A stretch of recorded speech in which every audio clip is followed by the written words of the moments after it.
నమస్కారం. నమస్కారం వెల్కమ్ అమ్మ. To X TV Telugu channel. Um, ఈ రోజున మీ నుంచి తెలుసుకోవాల్సిన అంశము ఏమిటి అని భావిస్తున్నానంటే, చాలామంది మంత్ర విద్యలు నేర్చుకున్న వాళ్ళు, ఈ తాంత్రిక విద్యల్లో నిష్ణాతులైన వాళ్ళు, ఈ గడ్డాలు మీసాలు ఇవన్నీ అలా ఉంచుకుంటారు అని వినికిడి. అది వాస్తవం అండి?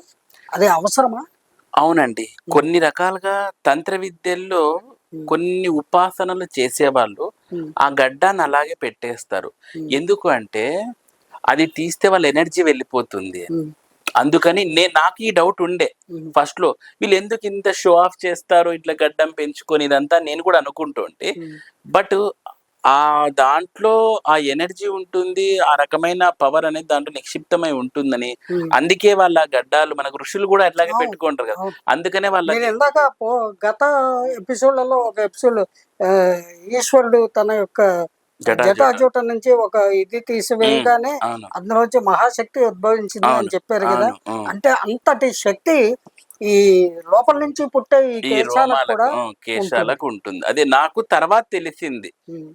సో అలా ఉంచుకుంటారు, అందులో అర్థం ఉంది. అంతేకాక ఒక దీక్షతో కొంతకాలం అవును చేస్తారేమో కదా పూజ. అవునండి అవును. ఏదైనా ఒకళ్ళకి పలానా సందర్భం కోసం పూజ చేస్తున్నప్పుడు ఉమ్, 40 రోజులు, మండలం రోజులు, ఎన్నో కొన్ని రోజులు అవును అని ఉంటుంది ఉంటుంది. కదా. ఉంటుంది. అంతకాలము అది ప్రత్యేకించి అమ్మవారిని ఆరాధించేటప్పుడు ఉమ్, ఆ ఈ రకంగా ఉండాల్సి ఉంటుందేమో. ఉమ్, సో అది ప్రాసెస్ లో ఒక part, one of the part. అవును. అంతేగాని గ్లామరుగా కనపడాలి, అందంగా అని చెప్పేసి ఆ, నిత్యము క్షురకర్మ చేసుకొని ఆ, అలా టిప్ టాప్గా తయారవడము ఇవన్నీ ఉండవు అని విన్నాను నేను. అవును. అంటే అమ్మవారి యొక్క ధ్యానంలో ధ్యాసలో ఉన్నప్పుడు ఈ ఐహిక సుఖములు, ఉమ్, ఈ ఈ గ్లామర్ ఇది ఇవన్నీ ఉండకూడదు.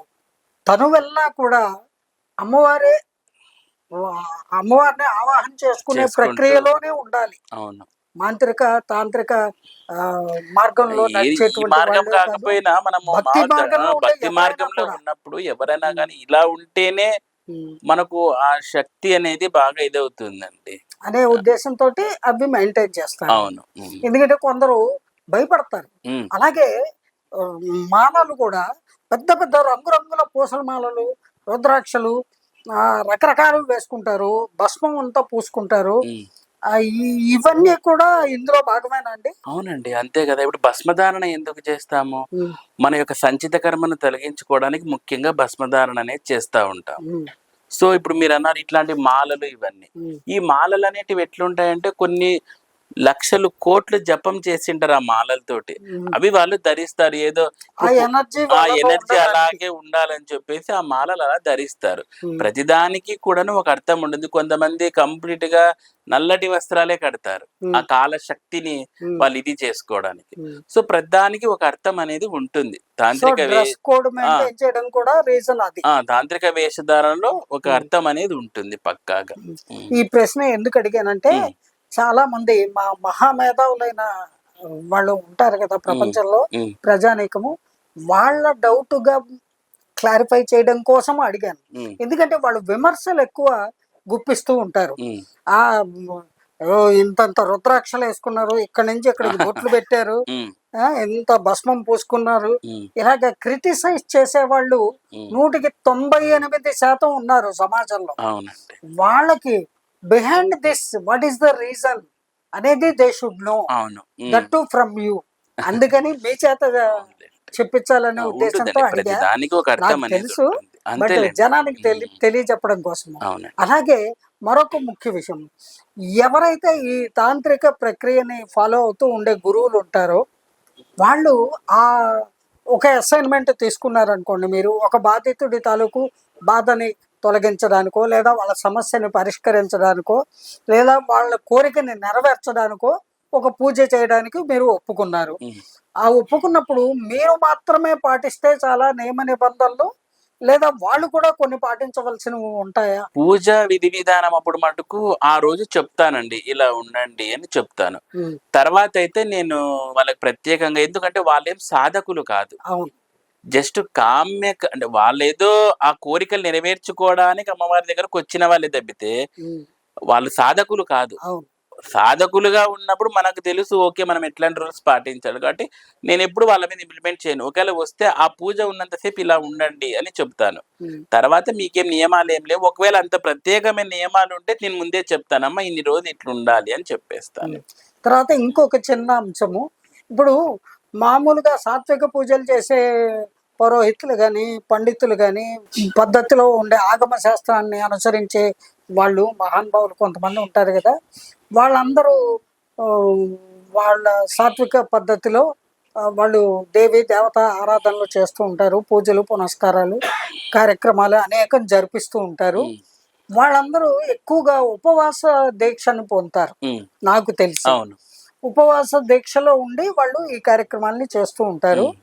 ఆ, అలా మీకు ఏమైనా ప్రత్యేకంగా ఉంటాయా ఈ పూజలు చేసే సమయంలో, లేకపోతే నార్మల్ లైఫ్ లీడ్ చేస్తూనే మరి అవన్నీ లేకుండా చేస్తూ ఉంటారా? ఉంటాయమ్మా. దీంట్లో కూడా కొన్ని రకాల రూల్స్ అనేటివి ఉంటాయి. ఉమ్, కానీ అది నువ్వు సాధన లెవెల్ చేరడానికి వరకు ఎక్కువగా అవి చేస్తూ ఉంటారు. ఉమ్, తర్వాత కొంతమంది ఇందులోనే ఈ సిద్ధ గురువులు ఉంటారు. ఉమ్, వాళ్ళు నాకు కొంతమంది తెలుసు. వాయుభక్షణ చేసి జీవించే వాళ్ళు తెలుసు నాకు. ఉమ్, కేవలం వాయువు మాత్రమే. ఉమ్, నేను నిజంగా చూశాను కామాఖ్యలు. ఉమ్, వాయుభక్షణ చేస్తూ ఉన్న వాళ్ళని చూశాను అన్నమాట. వాళ్ళు అసలైన సిద్ధ గురువులు. ఉమ్, ఉమ్. సో ఇట్లాంటి రూల్స్ పాటిస్తూ వాళ్ళ ఆ స్థాయికి చేరిన వాళ్ళు ఉంటారు. ఇప్పుడు ఫర్ ఎగ్జాంపుల్ నేనున్నాను అనుకోండి, నేను జ్యోతిష్యం ఫీల్డ్లో ఉన్నాను. ఉమ్, సో కాబట్టి క్లయింట్లకు భక్తులకు పూజలు చేయించడం ఇదంటే నా పని ఉంటుంది. కాబట్టి నేను ఈ ప్రత్యేకమైన నియమావళిని ఏం పాటించను. పూజా విధి విధానం ఉన్నప్పుడు అది ఫాలో అవుతాను, ఉమ్, తర్వాత మామూలుగానే ఉంటాను. ఉమ్, బట్ నిజమైన అంటే అదే దాంట్లోనే ఉంటూ ఆ సాధనా శక్తిని పొందుతూ ఉమ్, ఇట్లా వాళ్ళు ఉమ్. నిష్కామ సాధకులు మాత్రము కొన్ని రూల్స్ అండ్ రెగ్యులేషన్స్ ఫాలో అవుతారు, కంటిన్యూగా ఫాలో అవుతారు. కంటిన్యూగా ఫాలో అవుతారు. వాళ్ళు ఎక్కడ తాగరు, ఉమ్, వాటర్ సేవించడం కానీ ఉమ్, తాగదు. వాళ్ళ దగ్గర చిన్న చిన్న లోటాలు ఉంటాయి, ఇంత ఇంత ఉంటాయి, దానిలోనే తాగడం అనేది ఉంటుంది వాళ్ళకు. ఎక్కడ కానీ భక్షణ భుజించరు, ఉమ్.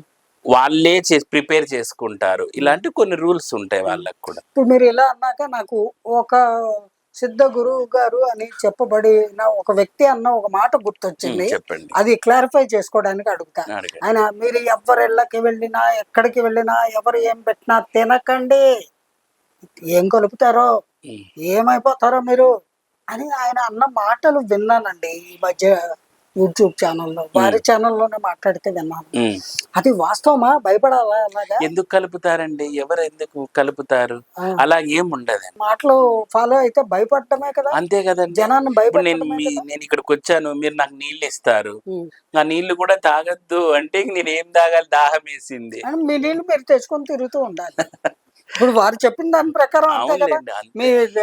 ఉదకము తాగే నీళ్లు, ఉమ్, ఆహారము ఉమ్. అంటే తినడానికి తినడానికి. ఇవన్నీ మీరు సంకలో పెట్టుకొని బ్యాగ్ లో వేసుకొని తిరుగుతూ ఉండాలి ఎటు వెళ్ళినా. ఉమ్, అంతే కదా మరి. అంతే ఇప్పుడు కదండి. వారి లెక్క ప్రకారము ఉమ్. అయితే ఇప్పుడు వారు చెప్పింది వాస్తవమా అవాస్తవం అనుకోవాలా, రాంగ్ లీడ్ చేస్తున్నారు అంతే మరి. అనుకోవాలా? లీడింగ్ అంతా సైడ్ ట్రాక్ ఎక్కుతున్నారు కదా ఇక్కడ. అట్లాంటివి ఏం లేవండి. ఉమ్, సో అది ఏంటి, సాధనా క్రమంలో ఉంటూ ఉమ్, నువ్వు కంప్లీట్ గా అంటే నీలో సాధనా శక్తి చాలా ఉత్కృష్టంగా ఉండాల.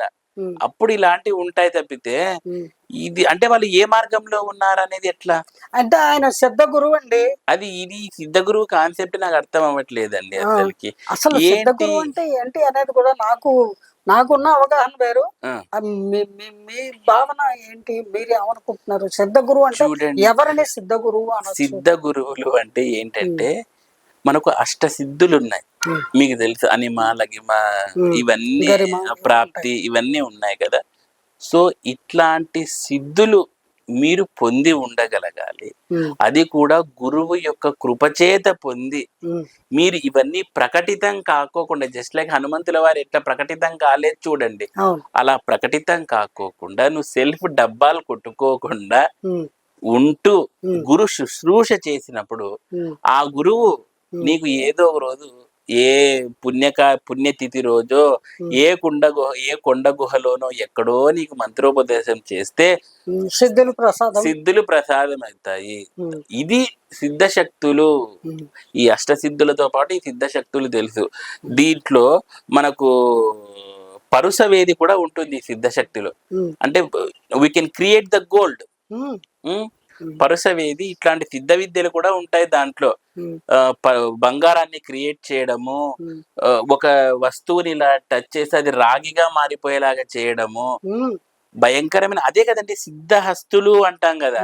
అంటే ఇంకా మన చేయి తిరిగిన అట్లాంటి ఈ తత్వాలన్నీ కలగనిపిల వాళ్ళే సిద్ధ గురువులు. వాళ్ళకి వస్తుంది పరుసవేది వస్తుంది వాళ్ళకి, సిద్ధ గురువులకి. ఊరికే ఇలా ముట్టుకుని ఫోన్ ఇలా ముట్టుకుంటే గోల్డ్ అయిపోతుంది. గోల్డ్ ముట్టుకుంటే రాయి అయిపోతుందా? అది వాళ్ళ ఇచ్చ.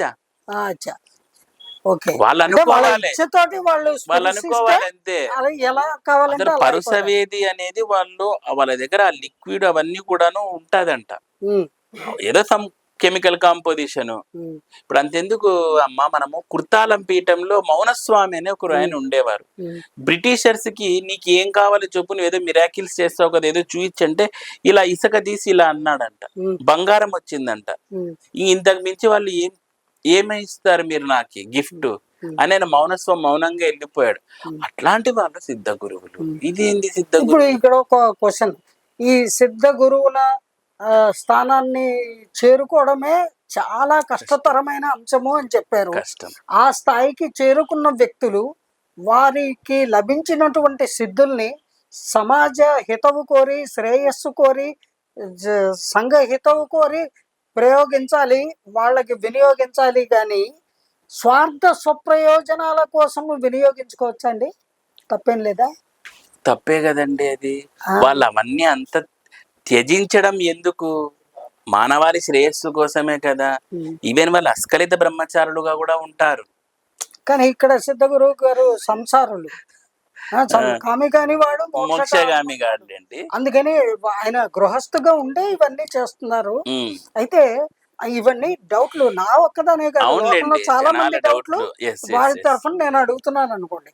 ఇప్పుడు మరి ఈ సిద్ధుల్ని సంఘహితవు కోసం వినియోగించడమే కాకుండా స్వార్థానికి కూడా వాడుకోవచ్చా? అప్పుడు ఆ సిద్ధులు సిద్ధిస్తాయండి, ప్రాబ్లం లేదు. కానీ అద పాతాలనికి తొక్కివేయబడతావు కొన్ని రోజులకు నువ్వు. తెలిసిందే అదనమాట. అప్ అండ్ డౌన్ అదిరిపోద్ది అని అంటారే ఏదో సినిమాలో, అలాగా తేడాలు వచ్చాయంటే అంతే, అధపాతాలనికి తొక్కివేయబడతావు. ఎందుకంటే ఆ సిద్ధశక్తులు కూడా నువ్వు సన్మార్గంలో ఉన్నప్పుడే నేను రక్షిస్తూ నిన్ను ఇది చేస్తూ ఉంటాయి, లేదంటే చేస్తే భక్షిస్తాయి అంతే. ఇప్పుడు మనకు కరెంట్ ఉందమ్మా, ఇది ప్రాపర్ గా ఒక వైర్ లో ఉండి దీని మీద ఇట్లా ఉన్నప్పుడే మంచిగా ఉంటది. లేదు మేము దీన్ని తీసి ముట్టుకుంటామంటే ఏమైతే అంతే. అంటే దానికి విరుద్ధమైన చర్య చేస్తున్నావు నువ్వు, కాబట్టి నిన్ను కొట్టేస్తుంది. సింపుల్ లాజిక్ అంతే. ఎవరైతే సిద్ధుల్ని సాధిస్తారో ఆ సిద్ధ గురువులు సద్బుద్ధితోటి సమాజ హితవు కోరి వాళ్ళ సిద్ధుల్ని ప్రజల కోసము, ప్రజా శ్రేయస్సు కోసము వినియోగించాలే గాని స్వార్థ స్వప్రయోజనాల కోసము వినియోగించకూడదు. రైట్? ఇది ఇవన్నీ కొందరు తెలుసుకుంటే బాగుంటుంది. స్వయం ప్రకటిత గురువులు, స్వయం ప్రకటిత గురువులు కదా. అవునండి, ఈ మధ్య నేను చాలా వింటున్నాను. ఎవరికి వాళ్ళే స్వయంగా నేను బ్రహ్మ ఋషి, రాజ ఋషి, మహర్షి, ఆ ఋషి, ఈ ఋషి అని పేరు చివరు పెట్టేసుకుంటున్నారు. ఎవరన్నా పదే ప్రశ్నిస్తే మా గురువు మాకు ఇచ్చారు, ఈ స్థాయిని ప్రసాదించాడని. వాళ్ళ గురువు ఎవరో కూడా వాళ్ళకి తెలిసేమో, మరి జనానికి తెలీదు. ఏమన్నా అంటే కంటికి కనిపించని అందరూ సేవించే కొంతమంది ఉంటారు. శ్రీ గురు దత్త స్వామి మా గురువు, శ్రీ షిరిడి సాయిబాబా గారు మా గురువు అని చెప్తారు. వాళ్ళు ఇప్పుడు కనపడరు కదా. అవునండి. వెళ్ళి అవును మీరు శిష్యుడేనా అని అడగరు కదా, అందుకని వాళ్ళ పేరు చెప్పేస్తూ ఉంటారు. కానీ ఇక్కడ మీలాగా ఇలాగా ఖచ్చితంగా అమ్మవార్ల గురించి వివరంగా చెప్పారు. మీరు ఏ అమ్మవారిని సేవిస్తున్నారో చెప్పారు, ఏ తల్లి యొక్క దయతోటి మీకు ఈ శక్తులు వచ్చాయి అనేది చెప్పారు. అలా నిష్కపటంగా, నిర్మోహమాటంగా, నిర్భయంగా, స్వేచ్ఛగా మాట్లాడగలిగారు అని అంటే అక్కడ సత్యము ఉన్నది. అక్కడ భగవత్ కృప ఉన్నది, అమ్మవారి దయ్యం ఉన్నది మీకు అని చాలా స్పష్టంగా తెలుస్తుంది. థ్యాంక్స్. అలాగే సమాజానికి మేలు కలిగించే పనులు చేసే సంకల్పంతో ఉన్నారు కాబట్టి మిమ్మల్ని సంప్రదించాలనుకున్న వాళ్ళు అనంతపురం దాకా రావాలండి, ఇక్కడ ఎక్కడైనా హైదరాబాద్ మనకు ఇక్కడ హైదరాబాద్ కొండాపూర్లో ఆఫీస్ ఉందమ్మా. సో కాబట్టి మీరు ఇక్కడ కూడా కాంటాక్ట్ చేయొచ్చు, లేదు ఆన్లైన్ లో గానీ కాంటాక్ట్స్ నన్ను సంప్రదించవచ్చు. మీ మీ యొక్క డీటెయిల్స్ నంబర్ ఉంటుంది అమ్మా, నాది 9666112291 అనే నంబర్ ఉంటుంది. 9848998459 నంబర్కి మీరు సంప్రదించవచ్చు. చాలా సంతోషం అండి, మా స్టూడియోకి వచ్చి మా ప్రేక్షకులకి అనేక విలువైన అమూల్యమైన అంశాలను వివరించారు. మరోసారి కలుసుకుందాము. ధన్యవాదాలు. నమస్కారం.